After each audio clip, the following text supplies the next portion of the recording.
മുണ്ടെടുത്തേക്കുന്ന എന്നോട് സാരി എടുത്ത് വെച്ചിട്ട് പറയാ സാരി എടുത്തോണ്ട് വന്നേക്കോ. ഇടത്ത് വശത്ത്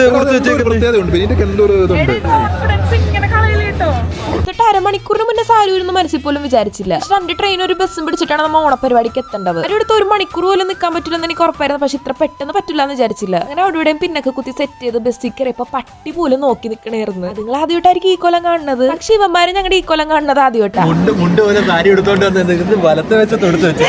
സംസാരം കേട്ടപ്പോ ഇല്ലാത്ത കോൺഫിഡൻസ് പോയി. അങ്ങനെ നിൽക്കുന്ന ടൈമിലാണ് ഈ അപ്പാപ്പൻ ഫോട്ടോ എടുത്തോട്ടെ എന്ന് ചോദിച്ചത്. ആദ്യമായിട്ടാണ് ഈ ഡ്രസ്സിങ് കാണുന്നത്. അതുകൊണ്ട് ഞങ്ങൾ നിന്നോടുത്ത്. അങ്ങനെ കേരളത്തിലെ ഫെസ്റ്റിവൽ ആണ്, ഒരു വേഷമൊക്കെയാണെന്ന് പറഞ്ഞു കൊടുത്തിട്ട് പുള്ളിനെ വിട്ട്. എന്റെ സാരിയുടെ കുഴപ്പമാണ് എന്റെ കുഴപ്പമാണെന്ന് അറിയില്ല. പോണ വഴിക്കൊക്കെ ഊരിപ്പോണായിരുന്നു. പിന്നെ നമ്മൾ സംഭവ സ്ഥലത്ത് എത്തിയപ്പോഴേക്കും കുറച്ച് ലേറ്റ് ആയി. നേരെ പോയി ബാൻഡ് വാങ്ങി ഓഡിറ്റോറിയത്തിൽ കയറി. മല്ലൂസിൻ ജർമ്മനി കണ്ടക്ട് ചെയ്ത ഓണപരിപാടി കണ്ടു നമ്മൾ പോയത്. തന്നെ പാട്ടും ഡാൻസ് ഒക്കെ ഇട്ട് പിള്ളേർ ഫുൾ ഓണായിരുന്നു. പിന്നെയാണ് മെയിൻ സാധനം സദ്യ. കറികളെല്ലാം ഒന്നിച്ച് കണ്ടപ്പോഴേക്കും നല്ല സന്തോഷം. നല്ല വിശപ്പുള്ളതുകൊണ്ട് അങ്ങോട്ട് കുഴച്ച് കഴിച്ചു. ഇതിനേക്കാളും വെയിറ്റ് ചെയ്ത് ഇതേപോലെ പായസം കഴിക്കാനായിരുന്നു. സദ്യ കഴിഞ്ഞപ്പോഴേക്കും തീരുമാനം ഇനി എനിക്ക് സാരി താങ്ങില്ല. സാരി മാറ്റി ഓഡിറ്റോറിയത്തിൽ ചെന്നപ്പോഴേക്കും ഡാൻസും പാട്ടും കോമ്പറ്റീഷനൊക്കെ ആയിരുന്നു. അവസാനത്തെ കോമ്പറ്റീഷൻ വടംവലിയായിരുന്നു. ഇന്നുള്ള പിള്ളേർ ഇറങ്ങിയപ്പോ സ്വന്തം വീട്ടിൽ നിന്ന് പിള്ളേർ ഇറങ്ങണ ഫീൽ ആയിരുന്നു. പൊരുത്തെങ്കിലും തോറ്റുപോയി. അതിനുശേഷം DJ ആയിരുന്നു. അങ്ങനെ എല്ലാവരും എൻജോയ് ചെയ്ത് വന്നപ്പോഴേക്കും ചെറിയൊരു പണി കിട്ടി. ഇങ്ങനെയോ ഫയർ എല്ലാം അടിച്ചു. എല്ലാവരും എക്സിറ്റ് വഴി നേരെ പുറത്തോട്ട് പോയി. പിള്ളേരെല്ലാരും പുറത്തിറങ്ങി ഫയർ എഞ്ചിനൊക്കെ വന്നും പോയി കഴിഞ്ഞിട്ടാണ് ഞങ്ങൾ അകത്തോട്ട് പോയി. കാര്യങ്ങളൊക്കെ ട്രാക്കിലാക്കി DJ വീണ്ടും റീസ്റ്റാർട്ട് ചെയ്തിട്ടാ. പിന്നെ 10 മണി വരെ ഒരേ ഡാൻസ് ആയിരുന്നു. പിന്നെ പരിപാടി കണ്ടിട്ടാണ് ഓണപ്പൂക്കളൊക്കെ പോയി കണ്ടത്. ആ നേരത്ത് ബസ് നിറയെ മലയാളികളായിരുന്നു. കേരളത്തിലെത്തിയ ഫീൽ ആയിരുന്നു. മലയാളികൾ ഒന്നിച്ച് കണ്ടതിന്റെ സന്തോഷം എനിക്ക് ഏറ്റവും കൂടുതൽ.